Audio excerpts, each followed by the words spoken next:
Welcome. You got me on a larger face today. I'm quite.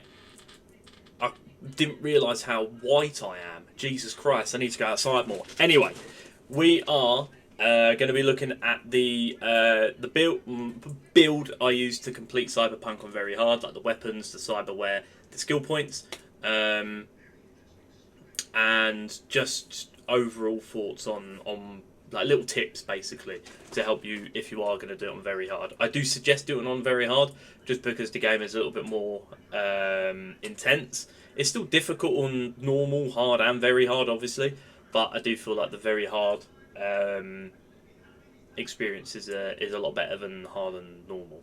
It just makes it a bit more immersive, a bit more intense, etc. So we just want to Sorry, got lost in Panam.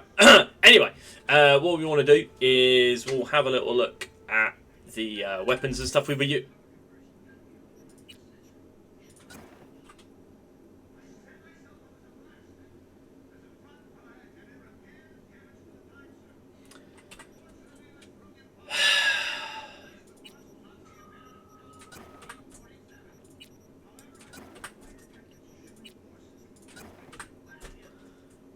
So what I was going to say... Fuck's sake! Why has he always got his Corey out? Anyway, these are the weapons I used to...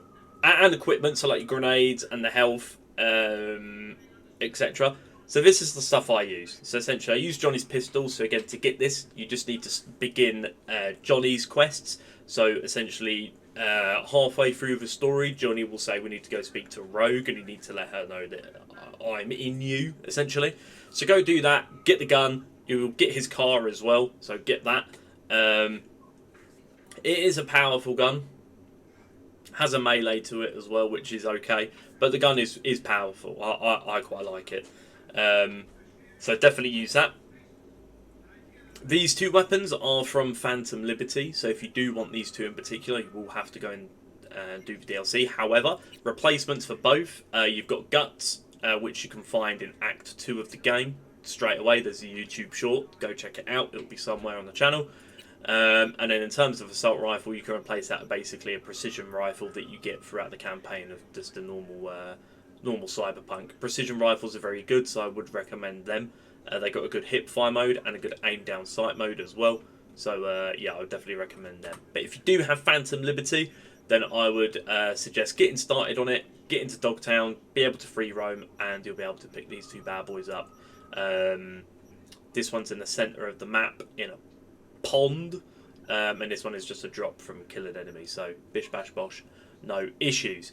We went for Berserk and the thermal gorilla arms. So again, these two make sense to me just because Berserk, he puts his weapons away and he goes around beating the shit out of people, so no brainer.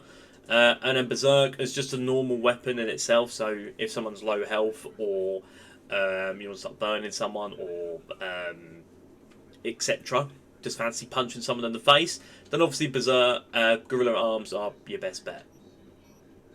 Then we just got Johnny's tattoo. Part of a quest, you have to wear everything Johnny had. You can get his you can get his whole outfit. Jesus Christ, I'll get there eventually. So yeah, you can do that as well. So you can get his vest, his jacket, his shoes, his trousers, his glasses. There we go. And a tattoo. So again, you don't have to wear that because it doesn't actually do anything. But there you go. In terms of the actual skills and where we put them, I tend to put everything in the top three. So body, reflexes, technical ability. I just feel like those are the most useful throughout the campaign. I feel like intelligence, obviously you can hack stuff, disable cameras, open doors, etc. But I just feel like you can sort of ignore that, the intelligence and the cool, really. So let me go through them. So on the body, we've upgraded it to all of these ones. So if you are new to Cyberpunk, obviously to make you aware, there's two sets of skill points. So you get perk points and attribute points. So attribute points allow you to unlock more of these, whereas perk points allow you to select the ones you want. So essentially anything yellow is purchased by these points. Anything blue isn't purchased by anything. It just allows this red line to go up. So once we get to 20, we'll then be able to unlock these ones as well. So body, we put, again, this is what we completed the game on. I've not played the game on this V since, so this is how we completed it. So body wise, we were using guts a lot, so it felt right to upgrade this section of the skill tree, because it reduces stamina cost for shooting, etc. And then reflexes, again, with the gorilla arms, we wanted to be able to move quite quick. We wanted to be able to dash, double jump, things like that. It is quite useful. Looking at it now, I could potentially have not done certain skills and focused on other ones, but all in all, it still worked. So again, reflexes doesn't actually do anything in terms of unlocking anything, but I would definitely recommend upgrading a few of these. I think Cyberpunk is most enjoyable when you have the dash and the double jump. It makes you feel like a cyborg a little bit more. So that's reflexes, and then technical ability. Now it's very high, but just nothing's really upgraded on it. Just because, again, opening doors. So essentially, when you're presented with a mission, and the mission is, for example, rescuing Saul, which is Panam's clan leader. There's a mission where you have to go rescue him. And there's multiple ways to go infiltrate the place. Sort of like Assassin's Creed, where you can either sneak in, you can go in guns blazing, etc. This game's exactly the same. So you can go in all, guns blazing. That's fine. That's not a problem. You can go in sneaky, not a problem. You can do a bit of both, not a problem. If you are looking to go through the sneaky route, then I would say technical ability and intelligence are the way to go. But you don't have to upgrade any of these skill points. So essentially what you can do is, which is what I've done, is just get it to 15, because that will allow you to open some doors that you wouldn't be able to normally. So again, when you're going through these areas, it will say force open or use technical ability, especially in clouds. Clouds is a perfect example. You start sneaking through there, and there's a door that says strength, or rip open or use the technical ability. This is why it's key to upgrade those top three first, I personally think. Again, there's so many ways you can get skill points. You can reset your points at any time as well. Let's just demonstrate that here. So you can reset your attributes. This action was here. Allow you to reset it. You can only do this once.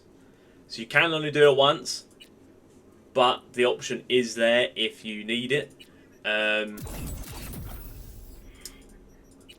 So yeah, I never really delve into cool intelligence or technical ability too much. I only use technical just to get the 15 up there, just in case. Because not all doors you can force open. They do split it sometimes. We can only force it open or use technical ability. That's why they're both upgraded. But yeah, this is the build we used. If you have any questions, then of course feel free to let me know, and I'll do my best to answer them.